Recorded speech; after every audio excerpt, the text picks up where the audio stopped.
Last day ഒരു patient വന്നിട്ട് ചോദിച്ചു, അവർക്ക് യൂറിക് ആസിഡ് ഓൾറെഡി ഉണ്ട്, അതുമൂലം അവർക്ക് പല കംപ്ലയിൻസും ഉണ്ട്. ജോയിൻസിൽ നിന്ന് ഭയങ്കര ഒരു വേദന അനുഭവപ്പെടുന്നുണ്ട്. എസ്പെഷ്യലി തള്ളവിരലിൻ്റെ മുകളിൽ ഭയങ്കര ഒരു വേദന, മടക്കുമ്പോൾ ഒരു സ്റ്റിഫ്നെസ് ഫീൽ ചെയ്യുന്നു, ഒരു സ്വെല്ലിംഗ് പോലെ ഉണ്ട്, ഒരു വീക്ക്നെസ് ഒക്കെ ഫീൽ ചെയ്യുന്നുണ്ട്. അപ്പോൾ അവർക്ക് ഓൾറെഡി യൂറിക് ആസിഡിൻ്റെ ലെവൽ വളരെ കൂടുതലാണ്. അപ്പോൾ അവർ ചോദിച്ചൊരു ഡൗട്ടാണ്, പ്രോട്ടീൻസിൽ നമ്മൾ എന്തൊക്കെയാണ് അവോയ്ഡ് ചെയ്യേണ്ടത്, അല്ലെങ്കിൽ ഏതൊക്കെ പ്രോട്ടീൻസ് ആണ് നമ്മൾ അവോയ്ഡ് ചെയ്യേണ്ടത്? ആനിമൽ പ്രോട്ടീൻസ് ആണോ, അല്ലെങ്കിൽ വെജിറ്റബിൾ പ്രോട്ടീൻസ് ആണോ? ഈ പ്രോട്ടീൻസ് കൊണ്ട് മാത്രമാണോ നമ്മുടെ ശരീരത്തിൽ യൂറിക് ആസിഡ് കൂടുന്നതെന്ന് ചോദിച്ചിട്ടുണ്ട്. ഈ ഈ ഒരു ഡൗട്ട് ഈ ഒരു പേഷ്യൻറ്റിന് മാത്രമല്ല, പല ആളുകൾക്കും ഉള്ളൊരു ഡൗട്ടാണ്. പല ആളുകളും ഈ ഒരു ഡൗട്ട് വെച്ചിട്ടാണ് അവർ ആ ഒരു ഡയറ്റ് ഫോളോ ചെയ്യുന്നതും അല്ലെങ്കിൽ ആ ഒരു മെഡിസിൻസ് ഒക്കെ സ്റ്റാർട്ട് ചെയ്യുന്നത്. ഹായ്, ഞാൻ doctor Juhi Das, QNB health കെയറിലെ ഹോമിയോപ്പതിക് ഫിസിഷ്യനാണ്. നമ്മുടെ ശരീരത്തിലെ ഏറ്റവും പ്രധാനപ്പെട്ടൊരു എലമെൻറ്റ് അല്ലെങ്കിൽ ഒരു മിനറലാണ് യൂറിക് ആസിഡ് എന്ന് പറയുന്നത്. പല ആളുകൾക്കുള്ളൊരു തെറ്റായ ഒരു ചിന്താഗതി എന്ന് പറഞ്ഞു കഴിഞ്ഞാൽ, യൂറിക് ആസിഡ് കൂടിക്കഴിഞ്ഞാൽ ഇങ്ങനത്തെ ജോയിൻറ്റ് കംപ്ലയിൻറ്റ്സ് വരുന്നു, അല്ലെങ്കിൽ ജോയിൻസിനൊക്കെ സ്റ്റിഫ്നെസ് വരുന്നു, അതൊരു വേസ്റ്റ് പ്രൊഡക്റ്റ് ആണ്, അല്ലെങ്കിൽ അത് നമ്മുടെ ശരീരത്തിന് വേണ്ടാത്തൊരു പ്രൊഡക്റ്റ് ആണെന്നാണ് പല ആളുകളും ചിന്തിച്ചിട്ടുള്ളത്.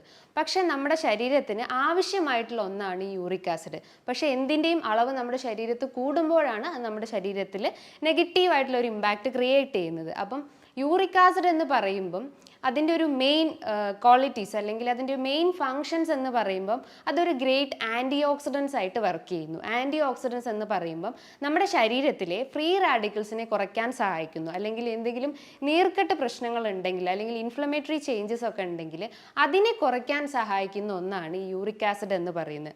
അതോടൊപ്പം തന്നെ അതിൻ്റെ മറ്റൊരു ഫങ്ഷൻ അല്ലെങ്കിൽ അതിൻ്റെ മറ്റൊരു പ്രോപ്പർട്ടി എന്ന് പറയുമ്പം നമ്മുടെ ശരീരത്തിലെ പ്രതിരോധ കോശങ്ങളെ ഇമ്പ്രൂവ് ചെയ്യുന്ന, അല്ലെങ്കിൽ നമ്മുടെ ഇമ്മ്യൂണിറ്റീനെ ഇമ്പ്രൂവ് ചെയ്യാൻ സഹായിക്കുന്ന ഒന്നാണ് ഈ യൂറിക് ആസിഡ് എന്ന് പറയുന്നത്. അങ്ങനെ പല രീതിയിലുള്ള ഫങ്ഷൻസ് നമ്മളെ ബോഡിയിൽ യൂറിക് ആസിഡ് ചെയ്യുന്നു. പക്ഷേ അതിൻ്റെ ഒരു ഫങ്ഷൻസ് അല്ലെങ്കിൽ അതിൻ്റെ ഒരു ലെവല് ഹൈ ആവുമ്പോഴാണ്, അല്ലെങ്കിൽ ആ ഒരു നോർമൽ റേഞ്ച് എന്ന് പറയുമ്പോൾ ഏകദേശം ഒരു 3.2 മുതൽ ഒരു 6.8 വരെയൊക്കെയാണ് ഇതിനൊരു നോർമൽ റേഞ്ച് എന്ന് പറയുന്നത്. അപ്പോൾ ആ ഒരു നോർമൽ വാല്യൂ നിന്ന് അതിൻ്റെ ആ ഒരു ലെവല് ഹൈ ലെവലിലേക്ക് പോകുമ്പോഴാണ് നമ്മുടെ ശരീരത്തിൽ പല രീതിയിലുള്ള പ്രശ്നങ്ങൾ ഉണ്ടാക്കുന്നത്. മെയിനായിട്ട് യൂറിക് ആസിഡ് ഉണ്ടാക്കുന്ന ഒരു ബുദ്ധിമുട്ട് എന്ന് പറയുമ്പോൾ മെയിൻലി നമ്മുടെ ജോയിൻസിന് എഫക്റ്റ് ചെയ്യുന്നു. സെക്കൻഡറി ആയിട്ട് നമ്മുടെ ഓർഗൻസിൽ എഫക്റ്റ് ചെയ്യുന്നു. ഓർഗൻസ് എന്ന് പറയുമ്പോൾ മെയിൻലി കിഡ്നീസിന് എഫക്റ്റ് ചെയ്യുന്നു. അപ്പോൾ രണ്ട് രീതിയിലാണ് ഇതിൻ്റെ സിംറ്റംസ് നമ്മളെ ബോഡിയിൽ കാണിക്കുക. നോർമലി നമ്മുടെ ഒരു മിഡിൽ ഏജ്ഡ് ഗ്രൂപ്പിലാണ് ഇത് ഏറ്റവും കൂടുതൽ എഫക്റ്റ് ചെയ്യുന്നത്. പല ആളുകളും ചോദിക്കാറുണ്ട്, ഈ പ്രോട്ടീൻസ് നമ്മൾ എടുത്തു കഴിഞ്ഞാലാണോ യൂറിക് ആസിഡ് കൂടുന്നത്, അല്ലെങ്കിൽ ഒരു 50 വയസ്സായിട്ടുള്ള ആളുകൾക്ക് മാത്രമാണോ യൂറിക് ആസിഡ് വരുന്നത്? കുട്ടികൾ ഇതേപോലെ പ്രോട്ടീൻസ് ഒക്കെ എടുക്കുന്നുണ്ട്, ആനിമൽ മീറ്റ് എടുക്കുന്നുണ്ട്, പ്ലാൻ പ്രോട്ടീൻസ് ഒക്കെ എടുക്കുന്നുണ്ട്. അപ്പോൾ അവർക്ക് എന്തുകൊണ്ട് യൂറിക് ആസിഡ് വരുന്നില്ല എന്ന് ചോദിക്കാറുണ്ട്. അതിൻ്റെ ഒരു റീസൺ അല്ലെങ്കിൽ അതിൻ്റെ ഒരു ആൻസർ എന്ന് പറയുന്നത്, നമ്മുടെ ശരീരത്തിലെ ഈ കോശങ്ങൾക്ക് ഒരു 50 വയസ്സ് അല്ലെങ്കിൽ 40 എബവ് കഴിഞ്ഞ് കഴിഞ്ഞാൽ ആ ഒരു കോശങ്ങൾക്ക് റിപ്പയറിങ് നടക്കുന്നു, അല്ലെങ്കിൽ അതിനൊരു ഡിസ്ട്രോയിങ് പ്രോപ്പർട്ടി ഉണ്ട്. അത് ഒരു ലൈഫ് സ്പാൻ നോക്കുമ്പോൾ അതിൻ്റെ ആ ഒരു സ്പാൻ കഴിഞ്ഞ് കഴിഞ്ഞാൽ, അല്ലെങ്കിൽ ലൈഫ് സ്പാൻ കഴിഞ്ഞ് കഴിഞ്ഞാൽ അത് ഡിസ്ട്രോയ് ചെയ്യപ്പെടും. കോശങ്ങളിലകത്ത് സ്ഥിതി ചെയ്യുന്ന ഒന്നാണ് DNA എന്ന് പറയുന്നത്. അപ്പോൾ ഈ DNA നമ്മുടെ ശരീരത്തിൽ എലിമിനേറ്റ് ചെയ്യണമെങ്കിൽ അതിനൊരു വേറെ ഫോമിലാണ് അത് എലിമിനേറ്റ് ചെയ്യപ്പെടുന്നത്. ആ ഒരു ഫോമാണ് പ്യൂരിൻ എന്ന് പറയുന്നത്. അപ്പോൾ DNA നമ്മുടെ ശരീരത്തിൽ എലിമിനേറ്റ് ചെയ്ത് പോകുന്ന ഒരു എലമെൻ്റ് എന്ന് പറയുന്നത് പ്യൂരിനാണ്. അപ്പോൾ ഈ പ്യൂരിൽ നിന്നുണ്ടാവുന്ന ഒരു വേസ്റ്റ് പ്രൊഡക്റ്റാണ് യൂറിക് ആസിഡ് എന്ന് പറയുന്നത്. പ്യൂരിൻ എന്ന് പറയുമ്പോൾ, അല്ലെങ്കിൽ DNA എന്നൊക്കെ പറയുന്നത് നമ്മുടെ ശരീരത്തിൽ അടങ്ങിയിട്ടുള്ള പ്രോട്ടീനാണ്. ഈ പ്രോട്ടീൻ്റെ ഒരു മെറ്റബോളിസത്തിൻ്റെ ഒരു വേസ്റ്റ് പ്രൊഡക്റ്റ് ആയിട്ടാണ് നമ്മുടെ ശരീരത്തിൽ യൂറിക് ആസിഡ് ഉണ്ടാവുന്നത്. അപ്പം ചില ആളുകൾക്ക് ചോദിക്കാറുണ്ട്, ഈ യൂറിക് ആസിഡ് കൂടിക്കഴിഞ്ഞാൽ കിഡ്നീനെ അത് എഫക്റ്റ് ചെയ്യാറുണ്ടോ, അല്ലെങ്കിൽ മറ്റ് അവയവങ്ങൾക്ക് അത് സ്പ്രെഡ് ചെയ്യാറുണ്ടോ, അല്ലെങ്കിൽ സ്റ്റോണിൻ്റെ പ്രശ്നങ്ങൾ ഉണ്ടാക്കുന്നുണ്ടോ എന്ന് ചോദിക്കാറുണ്ട്. അപ്പം ഞാൻ ഇനീഷ്യലി തന്നെ പറഞ്ഞിട്ടുണ്ട്, നമ്മുടെ ശരീരത്തിൽ യൂറിക് ആസിഡ് കൂടിക്കഴിഞ്ഞാൽ രണ്ട് രീതിയിലാണ് അത് എഫക്റ്റ് ചെയ്യുക. ഒന്ന് നമ്മുടെ ജോയിൻസിന് എഫക്റ്റ് ചെയ്യും, സെക്കൻഡറി ആയിട്ട് റീനൽ കാൽക്കുലൈ പോലത്തെ പ്രശ്നങ്ങൾ ഉണ്ടാക്കുന്നു, അതായത് നെഫ്രോലിത്തിയാസിസ് പോലത്തെ കംപ്ലയിൻസ് ഉണ്ടാക്കുന്നു. അപ്പം ഈ സ്റ്റോൺ പ്രശ്നങ്ങൾ ഉണ്ടാകുമ്പോൾ നമുക്ക് യൂറിനറി ഒബ്സ്ട്രക്ഷൻസ് ഉണ്ടാവുന്നു, അതായത് യൂറിൻ ഔട്ട്പുട്ട് അവിടെ റെഡ്യൂസ്ഡ് ആവുന്ന പ്രശ്നങ്ങൾ ഉണ്ടാവുന്നു. അതോടൊപ്പം തന്നെ അവർക്ക് ജനറൽ കംപ്ലയിൻസ് ആയിട്ടുള്ള ഫീവർ, അതായത് അതിശക്തമായിട്ടുള്ള പനി അനുഭവപ്പെടാം, ലോവർ ബാക്ക് പെയിൻ, അതായത് നടുവേദന അനുഭവപ്പെടാം. ആ നടുവേദന റേഡിയേറ്റ് ചെയ്തിട്ട് നമ്മുടെ കാലിന് തൊടയിലേക്കൊക്കെ ഇറങ്ങി വരാം, അല്ലെങ്കിൽ നമ്മുടെ ആ ഒരു ഇൻഗ്വൈനൽ റീജിയനിലേക്കൊക്കെ റേഡിയേറ്റ് ചെയ്ത് വരാം, അതിശക്തമായിട്ടുള്ള ഒരു വീക്ക്നെസ് അനുഭവപ്പെടാം. ഇതൊക്കെയാണ് മെയിനായിട്ട് റീനൽ കംപ്ലയിൻസ് ഉള്ള ആളുകൾ പറയപ്പെടാറ്.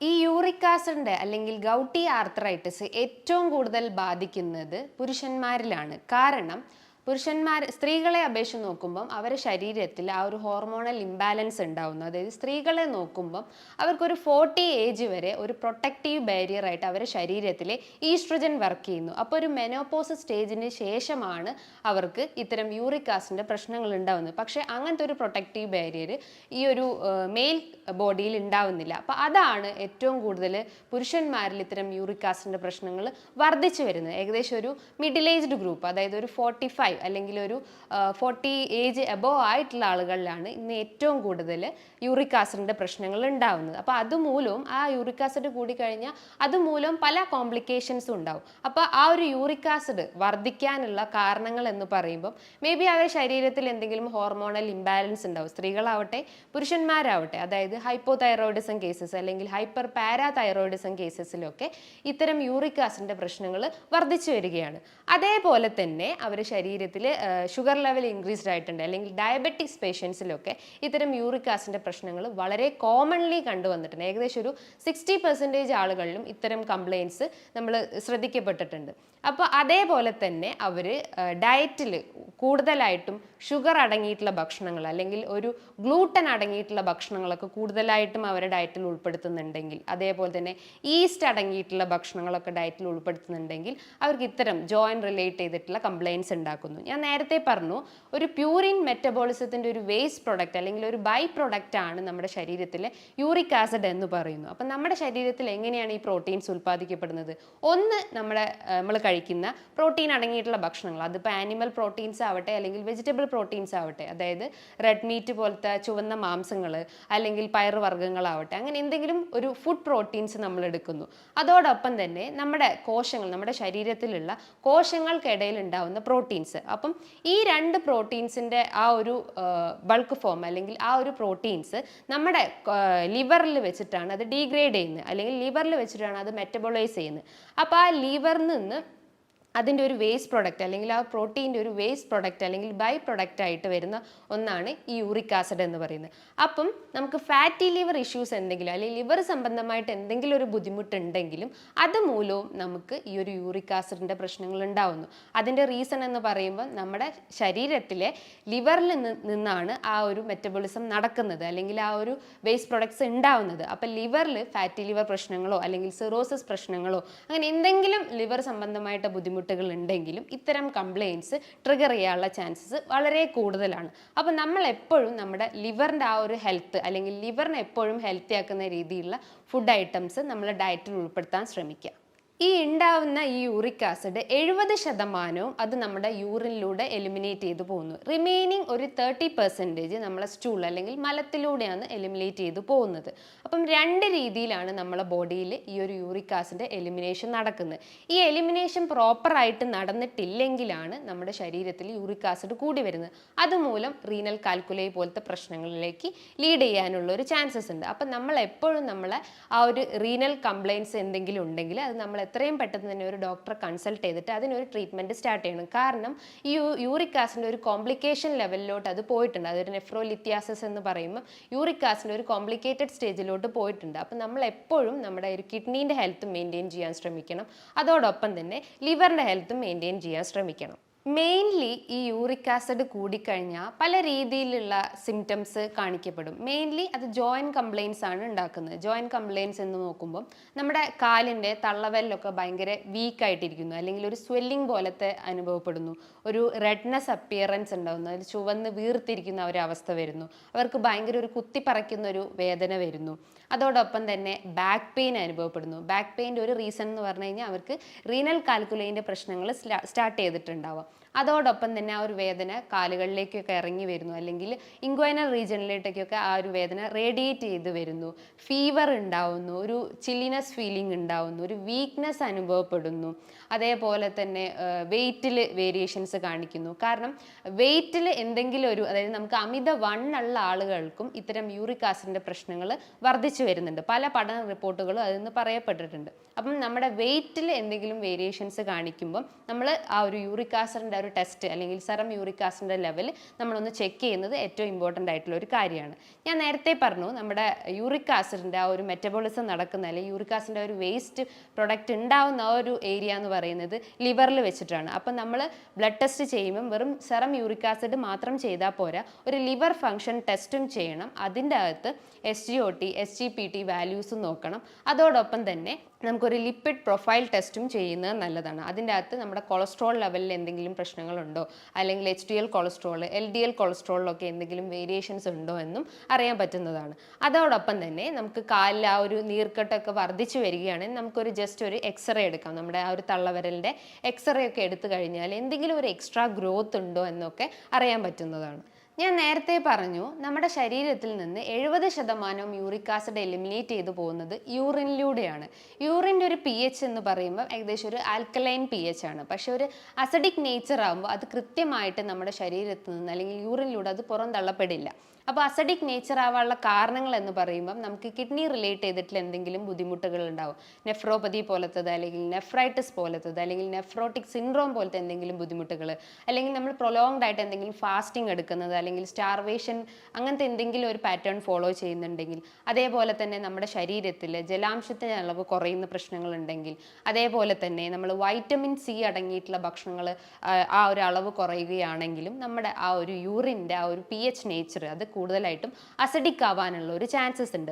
അതുമൂലവും നമ്മുടെ ശരീരത്തിൽ യൂറിക് ആസിഡിൻ്റെ അളവ് റേസ് ചെയ്യാനുള്ള ഒരു ചാൻസസ് ഒരു 70% കൂടുതലാണ്. ഞാൻ നേരത്തെ തന്നെ ഒരു പേഷ്യൻ്റ് പറഞ്ഞിട്ടുള്ള ഒരു ഡൗട്ട് പറഞ്ഞിട്ടുണ്ടായിരുന്നു. അതായത് എല്ലാ പ്രോട്ടീൻസും നമ്മൾ അവോയ്ഡ് ചെയ്യണോ, അല്ലെങ്കിൽ ആനിമൽ പ്രോട്ടീൻസ് ആണോ നമ്മൾ അവോയ്ഡ് ചെയ്യേണ്ടത്, അല്ലെങ്കിൽ പ്ലാന്റ് പ്രോട്ടീൻസ് ആണോ നമ്മളെ ആ ഒരു യൂറിക് ആസിഡിൻ്റെ പ്രശ്നമുള്ള ആളുകളെ അവോയ്ഡ് ചെയ്യേണ്ടതെന്ന് ചോദിക്കാറുണ്ട്.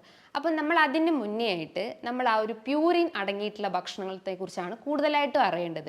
വെറും യൂറിക് ആസിഡ് കൂട്ടുന്ന ഭക്ഷണങ്ങളല്ല, നമ്മൾ ശ്രദ്ധിക്കേണ്ട ഒരു കാര്യം എന്ന് പറഞ്ഞാൽ ഡയറ്റിൽ എപ്പോഴും പ്യൂരിൻ അടങ്ങിയിട്ടുള്ള, അല്ലെങ്കിൽ പ്യൂരിൻ്റെ കണ്ടൻറ്റ് കൂടുതലുള്ളതോ അല്ലെങ്കിൽ കുറവുള്ള ഭക്ഷണങ്ങളാണ് മെയിനായിട്ട് ഫോക്കസ് ചെയ്യേണ്ടത്.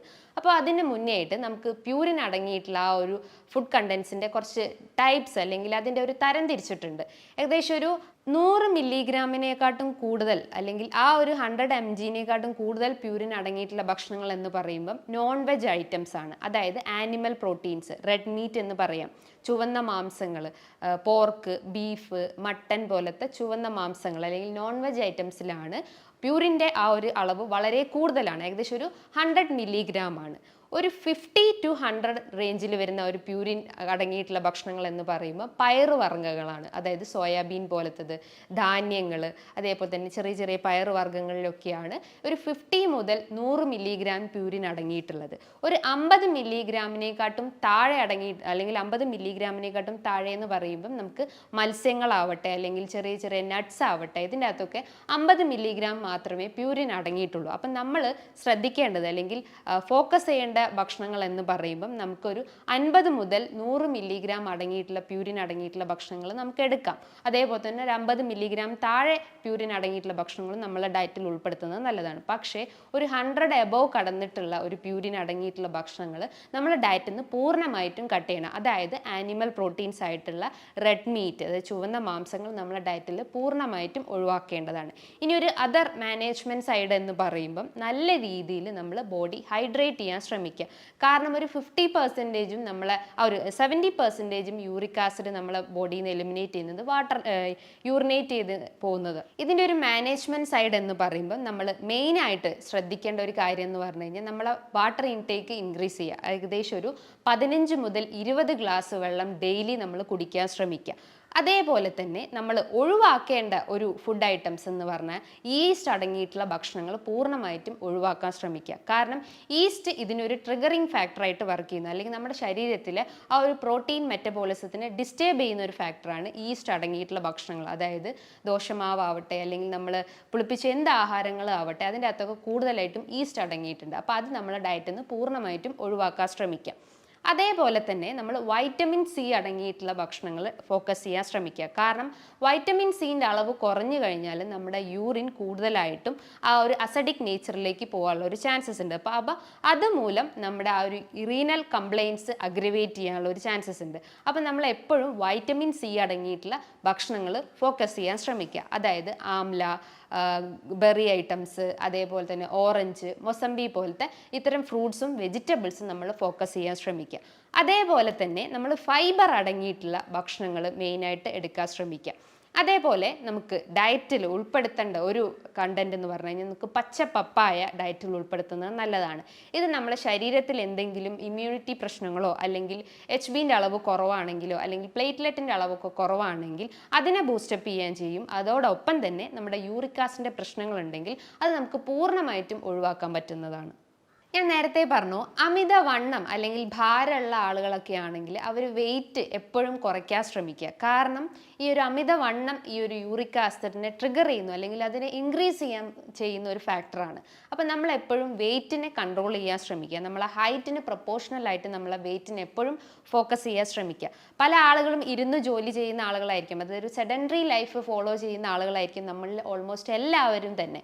അപ്പം അവർക്ക് ആ ഒരു എനർജി കൺവേർഷൻ നടക്കുന്നില്ല. അവരുടെ ശരീരത്തിൽ കൃത്യമായിട്ട് ഒരു മെറ്റബോളിസം അല്ലെങ്കിൽ ഫാറ്റിൻ്റെയും പ്രോട്ടീൻ മെറ്റബോളിസം ഒന്നും കൃത്യമായിട്ട് നടക്കാതിരിക്കുന്നു. അപ്പോൾ അതുമൂലം അവർക്ക് ഫാറ്റി ലിവർ പ്രശ്നങ്ങൾ ഉണ്ടാവുന്നു.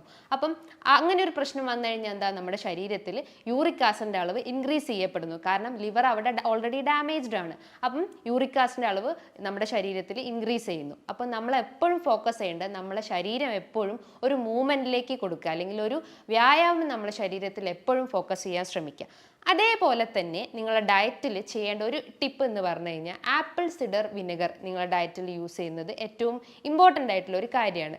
കാരണം നമ്മുടെ ശരീരത്തിൽ എന്തെങ്കിലും നീർക്കെട്ട് പ്രശ്നങ്ങളോ അല്ലെങ്കിൽ ജോയിൻസിൻ്റെ ആ ഒരു സ്വെല്ലിങ്ങിനെ കുറയ്ക്കാൻ സഹായിക്കുന്നതാണ് ഈ ഒരു വിനെഗർ അല്ലെങ്കിൽ ആപ്പിൾ സിഡർ വിനെഗർ എന്ന്. ഇത് എങ്ങനെ യൂസ് ചെയ്യണമെന്ന് പറഞ്ഞു കഴിഞ്ഞാൽ നമ്മൾ ഭക്ഷണത്തിന് ശേഷമായിട്ട് ഒന്നോ രണ്ടോ ടീസ്പൂൺ ആപ്പിൾ സിഡർ വിനെഗർ ഒരു ഗ്ലാസ് വെള്ളത്തിൽ മിക്സ് ചെയ്തിട്ട് ഭക്ഷണത്തിന് ശേഷമായിട്ട് ഒരു 10-15 മിനിറ്റ് ശേഷം നമ്മൾ കുടിക്കുന്നത് ഏറ്റവും നല്ല കാര്യമാണ്. ഇങ്ങനെ ചെയ്യുമ്പം എന്തെങ്കിലും ഇൻഫ്ലമേറ്ററി ചേഞ്ചസ് ഉണ്ടെങ്കിൽ അല്ലെങ്കിൽ എന്തെങ്കിലും നീർക്കെട്ട് പ്രശ്നങ്ങളുണ്ടെങ്കിൽ അതിനെ കുറയ്ക്കാൻ സഹായിക്കുന്ന ഒന്നാണ് ഈ ആപ്പിൾ സിഡർ വിനെഗർ. പക്ഷേ അസിഡിറ്റി കംപ്ലയിൻസ് ഉള്ള ആളുകളാണെങ്കിൽ അല്ലെങ്കിൽ ഇൻഫ്ലമേറ്ററി കംപ്ലയിൻസോ അല്ലെങ്കിൽ ഗ്യാസ്ട്രൈറ്റിസ് പ്രശ്നം ഉള്ള ആളുകളാണെങ്കിൽ അവർ ഇത്തരം ടിപ്സ് ഫോളോ ചെയ്യുന്നത് കഴിവതും ഒഴിവാക്കാൻ ശ്രമിക്കുക. കാരണം ഇത് അവരെ അസിഡിറ്റീൻ്റെ കംപ്ലയിൻസ് ഇൻക്രീസ് ചെയ്യാൻ ശ്രമിക്കുന്നതാണ്. അതേപോലെ തന്നെ അവരുടെ ഡയറ്റിൽ എപ്പോഴും ആൻറ്റി ഓക്സിഡൻസ് അടങ്ങിയിട്ടുള്ള ഭക്ഷണങ്ങൾ എടുക്കാൻ ശ്രമിക്കുക. കാരണം യൂറിക് ആസിഡ് എന്ന് പറഞ്ഞു കഴിഞ്ഞാൽ ഒരു ആൻറ്റി ഓക്സിഡൻറ്റ് പ്രോപ്പർട്ടിയാണ്. അപ്പോൾ ആ ഒരു പ്രോപ്പർട്ടി അവിടെ റെഡ്യൂസ്ഡ് ആവുന്നു, അല്ലെങ്കിൽ യൂറിക് ആസിഡിൻ്റെ അളവ് കൂടി കഴിയുമ്പോൾ ആ ഒരു പ്രോപ്പർട്ടി അവിടെ റെഡ്യൂസ്ഡ് ആയി പോകുന്നു. അപ്പോൾ നമ്മൾ എപ്പോഴും അതിന് എക്സ്റ്റേണലി ഒരു ആൻറ്റി ഓക്സിഡൻറ്റ് പ്രോപ്പർട്ടി അടങ്ങിയിട്ടുള്ള ഭക്ഷണങ്ങൾ ഫോക്കസ് ചെയ്യാൻ ശ്രമിക്കുക. അതെന്ന് പറയുമ്പോൾ നമുക്ക് ഡേറ്റ്സ് എടുക്കാം, അല്ലെങ്കിൽ നട്ട്സ് ഐറ്റംസ് എടുക്കാം, സീഡ്സ്, ആംല, ബെറീസ്, അതേപോലെ തന്നെ ഫ്രൂട്ട്സ്, വെജിറ്റബിൾസ്. ഇതിൻ്റെ അകത്തൊക്കെ ഒരുപാട് ആൻറ്റി ഓക്സിഡൻറ്റ് പ്രോപ്പർട്ടി ഉണ്ട്. അതുപോലെ തന്നെ കറുവാപ്പട്ട പോലത്തെ എന്തെങ്കിലും ഫ്ലേവറിങ് ഏജൻറ്റ്സ്, ഇതിൻ്റെ അകത്തൊക്കെ നല്ല രീതിയിൽ നമ്മുടെ ശരീരത്തിൽ ആ ഒരു ഫ്രീ റാഡിക്കൽസിനെ കുറയ്ക്കാൻ പറ്റുന്നതാണ്. അതേപോലെ തന്നെ നമ്മൾ omega-3 ഫാറ്റി ആസിഡ്സ്, അതായത് നട്ട്സിൽ അടങ്ങിയിട്ടുണ്ട്. അതേപോലെ തന്നെ ബദാം, വാൽനട്ട് പോലത്തെ ഇത്തരം ധാന്യങ്ങളിൽ അല്ലെങ്കിൽ ചെറുധാന്യങ്ങളിലോ അല്ലെങ്കിൽ സീഡ്സിലൊക്കെ അടങ്ങിയിട്ടുണ്ട്. അപ്പോൾ അത് നമ്മൾ ഡയറ്റിൽ ഫോക്കസ് ചെയ്യാൻ ശ്രമിക്കുക. ഞാൻ നേരത്തെ പറഞ്ഞു, ഒരു 50 മില്ലിഗ്രാം പ്രോട്ടീൻ അടങ്ങിയിട്ടുള്ള അല്ലെങ്കിൽ പ്യൂരിൻ അടങ്ങിയിട്ടുള്ള ഭക്ഷണങ്ങൾ നിങ്ങൾക്ക് എടുക്കുന്നതുകൊണ്ട് കുഴപ്പമില്ല. അതേപോലെ തന്നെ ഒരു 50 മുതൽ 100 മില്ലിഗ്രാം പ്യൂരിൻ അടങ്ങിയിട്ടുള്ള ഡയറ്റും നിങ്ങൾക്ക് ഫോക്കസ് ചെയ്യാൻ ശ്രമിക്കാം. 50 മില്ലിഗ്രാം അടങ്ങിയിട്ടുള്ള ഭക്ഷണങ്ങൾ എന്ന് പറയുമ്പോൾ പ്രോബയോട്ടിക്സ് ആണ് മെയിനായിട്ട്. തൈര്, മോര്, അതേപോലെ തന്നെ പാല്, പഴങ്കഞ്ഞി, ഇതിൻ്റെ അകത്തൊക്കെ നല്ല രീതിയിൽ അതായത് ഏകദേശം ഒരു 50 മില്ലിഗ്രാം പ്രോട്ടീൻ അടങ്ങിയിട്ടുണ്ട്. അതേപോലെ തന്നെ ഒരു 50 to 100 മില്ലിഗ്രാം അടങ്ങിയിട്ടുള്ള അല്ലെങ്കിൽ പ്രോട്ടീൻ അടങ്ങിയിട്ടുള്ള ഭക്ഷണങ്ങൾ എന്ന് പറയുമ്പം ചെറുധാന്യങ്ങൾ, പയറുവർഗ്ഗങ്ങൾ, അതേപോലെ തന്നെ മറ്റ് എന്തെങ്കിലും സോയ പ്രൊഡക്ട്സ് പോലത്തെ അത്തരം ഫുഡ് ഐറ്റംസിലൊക്കെ ഒരു 50 അല്ലെങ്കിൽ 100 മില്ലിഗ്രാം ഏകദേശം ഒരു പ്രോട്ടീൻ അടങ്ങിയിട്ടുണ്ട്. അപ്പം ഇത് ഞങ്ങളെ ഡയറ്റിൽ മെയിനായിട്ട് ഫോക്കസ് ചെയ്യാൻ ശ്രമിക്കുക. അപ്പോൾ നമ്മൾ എപ്പോഴും നമ്മൾ ആ ഒരു ഹെൽത്തി ലൈഫ് സ്റ്റൈൽ മെയിൻറ്റെയിൻ ചെയ്യുമ്പോൾ നമ്മുടെ ലിവറിൻ്റെ ഫംഗ്ഷൻ പ്രോപ്പർ ആണോ എന്ന് ചെക്ക് ചെയ്യുക. അതോടൊപ്പം തന്നെ നമ്മുടെ ആ ഒരു കിഡ്നി ഫംഗ്ഷൻ പ്രോപ്പർ ആണോ എന്ന് ചെക്ക് ചെയ്യുക. അതായത് LFT പോലത്തതും റീനൽ ഫംഗ്ഷൻ ടെസ്റ്റ് പോലത്തെ ടെസ്റ്റുകൾ നിങ്ങൾ ചെയ്ത് കഴിഞ്ഞാൽ എന്തെങ്കിലും വേരിയേഷൻസ് ഉണ്ടോ എന്നറിയാൻ പറ്റുന്നതാണ്. അപ്പം നമ്മളെ ഡയറ്റിൽ ഈ പറഞ്ഞിട്ടുള്ള കാര്യങ്ങൾ മെയിനായിട്ട് ഫോക്കസ് ചെയ്ത് കഴിഞ്ഞാൽ ഇത്തരം ജോയിൻറ്റ് റിലേറ്റ് ചെയ്തിട്ടുള്ള പ്രശ്നങ്ങൾ നിങ്ങൾക്ക് പൂർണ്ണമായിട്ടും ഒഴിവാക്കാവുന്നതാണ്. ഇതോടൊപ്പം തന്നെ ഒരു 30% നിങ്ങൾ മെഡിസിൻസും ഫോളോ ചെയ്യുന്നുണ്ടെങ്കിൽ ഇത്തരം പ്രശ്നങ്ങളെ നമുക്ക് ആ ഒരു പെർമനൻ്റ് ആയിട്ട് നമുക്ക് റെഡ്യൂസ് ചെയ്യുന്നതാണ്. ഇനി ഇതുമായി ബന്ധപ്പെട്ട് നിങ്ങൾക്ക് എന്തെങ്കിലും സംശയങ്ങൾ ഉണ്ടെങ്കിൽ താഴെ കാണുന്ന നമ്പറിൽ കോൺടാക്റ്റ് ചെയ്യാവുന്നതാണ്. നല്ലൊരു ഹെൽത്ത് ടോപ്പിക്കുമായി വീണ്ടും കാണാം. നന്ദി.